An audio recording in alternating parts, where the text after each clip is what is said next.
Good morning students. IP students, चलिए next topic discuss करते हैं। Joins and set operations, chapter 8 हमने कल स्टार्ट किया था और यहाँ तक हमने इस क्वेरी को भी डिस्कस किया था एग्जाम्पल 1 में, और इसी के साथ हम ये भी डिस्कस कर चुके हैं कल। तो आज नेक्स्ट टॉपिक है क्वालिफाइड नेम्स।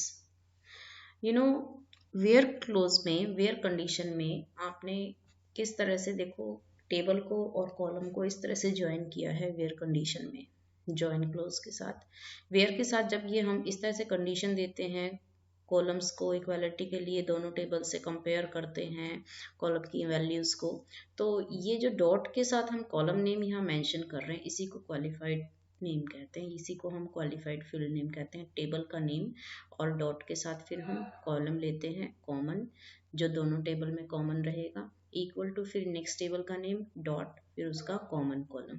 ये कॉलम जो है दोनों टेबल्स का अपना अपना कॉलम है और इन दोनों कॉलम्स की वैल्यूज जो है दोनों टेबल्स में सेम सेम सी रहेंगी।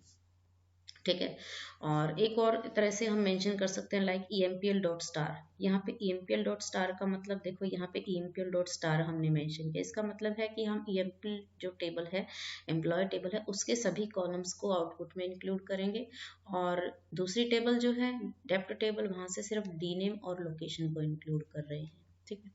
तो ये है qualified field name. This type of field name are called qualified field names. इस तरह से जब हम नेम को, फील्ड को, कॉलम को स्पेसिफाई करते हैं टेबल के साथ, इसी को क्वालिफाइड फील्ड नेम कहते हैं। Qualified field names are very useful in identifying a field if the two joining tables have fields with the same name. ठीक है। कॉमन कॉलम रहना चाहिए, सेम नेम बेशक सेम नहीं है लेकिन उनकी वैल्यूज जो है वो सेम होनी जरूरी है। फॉर एग्जाम्पल, इफ वी से depth number field from joining tables EMPL and depth. Depth number है दोनों टेबल्स में जो है ये कॉमन है, बेशक इसमें इसका नेम डी नेम है और इसमें इसका नंबर डेप्थ नंबर है, कोई दिक्कत नहीं है। दोनों का नेम्स डिफरेंट हो सकता है बट वैल्यूज जो है दोनों की सेम होनी चाहिए। अब देखिए, you will identify depth number field of which table. अब हमें ये देखना होगा, जब MySQL इंजन जो है इस क्वेरी को प्रोसेस करेगा तो डेप्थ नंबर कॉलम कौन सी टेबल का उठाएगा। तो डॉट के साथ जब हम कॉलम को मेंशन करते हैं तो उसे अच्छे से पता चल जाता है कि हमें यहाँ डेप्थ नंबर जो है कौन सी टेबल से उठाना है। एम्प्लॉय टेबल का डेप्थ नंबर को मैच करना है, डेप्थ नंबर की डेप्थ नंबर जो है डेप्थ टेबल के डेप्थ नंबर से मैच करना है। तो एम्प्लॉय टेबल का डेप्थ नंबर और डेप्थ टेबल का डेप्थ नंबर जो है दोनों की वैल्यूज को मैच किया जाएगा हर बार। तो ये तो टॉपिक था हमारा क्वालिफाइंग फील्ड नेम का। Qualifying a column name uniquely identifies it from similar columns in other tables. Okay, this is the definition. इस तरह से आगे चलते हैं। Display details like department number, department name, employee name, job and salary, and order the rows by employee number with department number. यहाँ क्या करना है, दो टेबल से इंफॉर्मेशन उठाई है। डिपार्टमेंट नंबर, डिपार्टमेंट नेम, ये दोनों डेप्थ टेबल से इंफॉर्मेशन उठाई जा रही हैं, और employee number, employee name, job और सैलरी, ये जो 4 कॉलम्स हैं, ये वाले 4 कॉलम्स हैं, ये एम्प्लॉय टेबल से उठाने हैं। तो मीन्स इंफॉर्मेशन दोनों टेबल से हैं, तो हमें पता है कि जब मोर देन 1 टेबल से हो, चाहे मोर देन 2 टेबल से इंफॉर्मेशन उठानी है, हमें क्या करना है, ज्वाइन को यूज करना है। और ज्वाइन ऑटोमेटिकली फॉर्म हो जाती है अगर हम फ्रॉम क्लोज में मल्टीपल टेबल्स को यूज कर लेते हैं। साथ में अगर हमें कॉलम्स मेंशन है कि कौन कौन से उठाने हैं, तो उनको हमें सेलेक्ट स्टेटमेंट में यूज करना होता है। तो EMPL डॉट डेप्थ नंबर, देखिए यहाँ पे आप ये कहेंगे कि EMPL के साथ डॉट डेप्थ नंबर क्यों बताया है इन्होंने, कि एम्प्लॉय का डेप्थ नंबर क्यों उठाया है।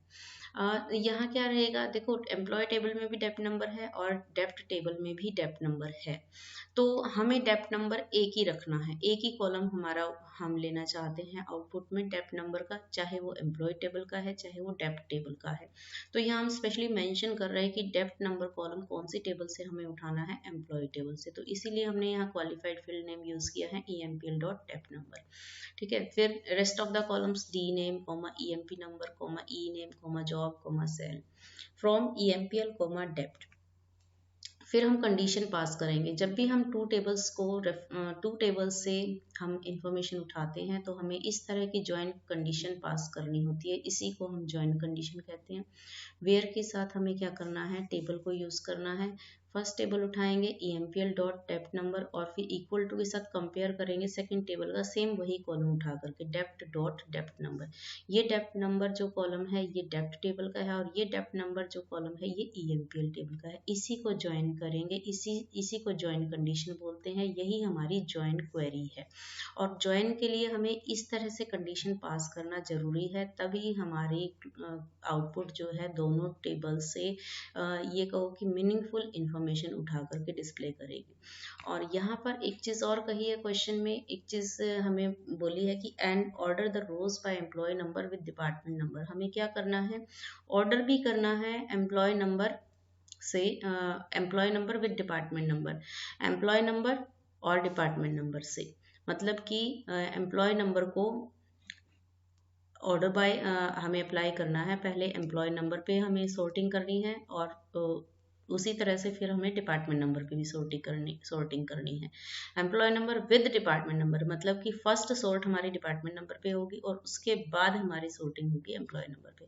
तो ऑर्डर बाय क्लोज हमेशा वेयर क्लोज के बाद आती है, order by EMPL dot dept number comma EMP number.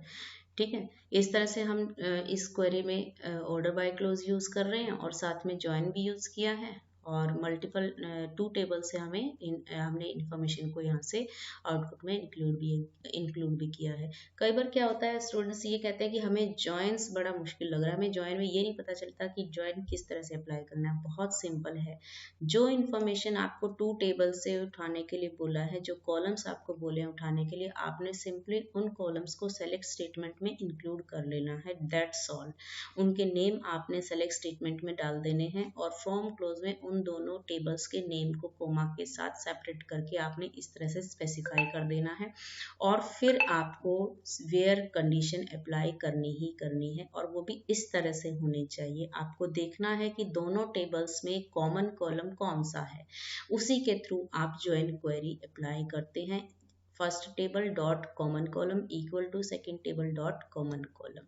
ठीक है, इस तरह से ज्वाइन आपने अप्लाई किया और इसका आउटपुट जो है इस तरह से रहेगा। डेप्थ नंबर कॉलम हमने एक ही टेबल से उठाया है और ये एम्प्लॉय टेबल का है। उसके बाद डी नेम हमने उठाया, फिर एम्प्लॉय नंबर, फिर ई नेम, जॉब और सेल। जो इन्फॉर्मेशन हम डिस्प्ले करना चाहते थे हमारे पास टेबल से इस तरह से डिस्प्ले हो जाएंगी।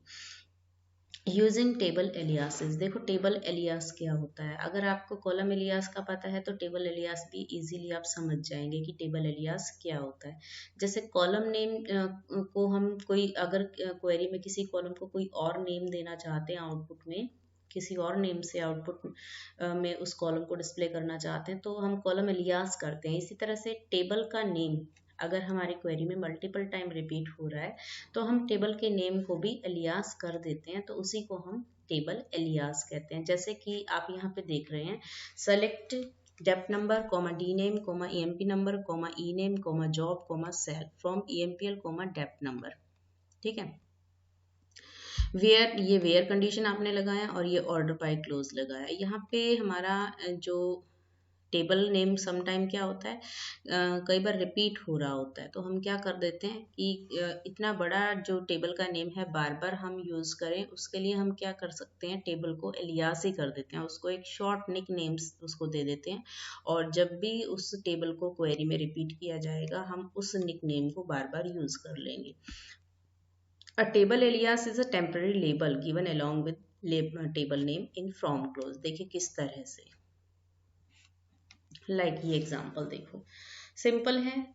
हम यहाँ क्या कर रहे हैं, EMPL ई कर रहे हैं। देखो फ्रॉम क्लोज पे देखो, यहाँ से आपको टेबल एलियास पता चलेगा। फ्रॉम क्लोज में पहले हमने क्या किया था, EMPL कॉमा डेप्थ किया था। अब हम क्या कर रहे हैं, EMPL स्पेस डाल करके आपने ई किया। इसका मतलब कि EMPL टेबल को आप एलियास करके इसको एलियास नेम दे रहे हो ई। अब जहां जहां आप EMPL यूज करोगे उसकी जगह आपको अब ई को यूज करना है। बार बार आप EMPL या एम्प्लॉय कोई बड़ा बड़ा नेम टेबल का यूज़ कर रहे हो उसके जगह पे आप कोई भी छोटा सा नेम टेबल का यूज़ कर सकते हो अगर आपने टेबल को एलियास किया है। लेकिन टेबल को एलियास करने के बाद आपको एक चीज़ माइंड में रखनी है कि जहाँ भी, चाहे बेशक सेलेक्ट स्टेटमेंट में ही क्यों ना टेबल को यूज़ किया हो, वहाँ पे भी आपको एलियास नेम को ही यूज़ करना है। जैसे ई डॉट डेप्ट नंबर, पहले आपने किया था EMPL डॉट डेप्ट नंबर, तो यहाँ पे अब एलियास कर चुके हैं तो आप यहाँ पे करेंगे ई डॉट डेप्ट नंबर। इसी तरह से वेयर कंडीशन, ज्वाइन कंडीशन में भी आप EMPL डॉट डेप्ट नंबर की बजाय डालेंगे ई डॉट डेप्ट नंबर। ठीक है, इसी तरह से ऑर्डर बाय क्लोज के साथ भी EMP डॉट डेप्ट नंबर के बजाय आप डालेंगे ई डॉट डेप्ट नंबर। अब ये आप पे डिपेंड करता है कि आप किसी एक टेबल को एलियास करते हो या दोनों ही टेबल्स को एलियास करते हो। अगर एक सिंगल टेबल को एलियास करते हो तो जहाँ जहाँ वो यूज़ हो रही है वहाँ उसकी जगह आपको एलियास नेम यूज़ करना है। और अगर आप दोनों टेबल्स को एलियास कर रहे हो, जैसे कि EMPL को ई किया है और डेप्ट को डी किया है, तो आप क्या करेंगे, दोनों टेबल्स में एलियास नेम आगे यूज़ करेंगे। क्वेरी में भी, सेलेक्ट स्टेटमेंट में भी उसको एलियास को यूज़ करना है और ज्वाइन कंडीशन में भी एलियास यूज़ करना है, जैसे D dot dept number, E dot dept number. ठीक है, तो ये टॉपिक था कॉलम एलियास से related. Next topic next lecture में कवर करेंगे। आप यहीं तक रिवाइज कीजिए। Okay, bye.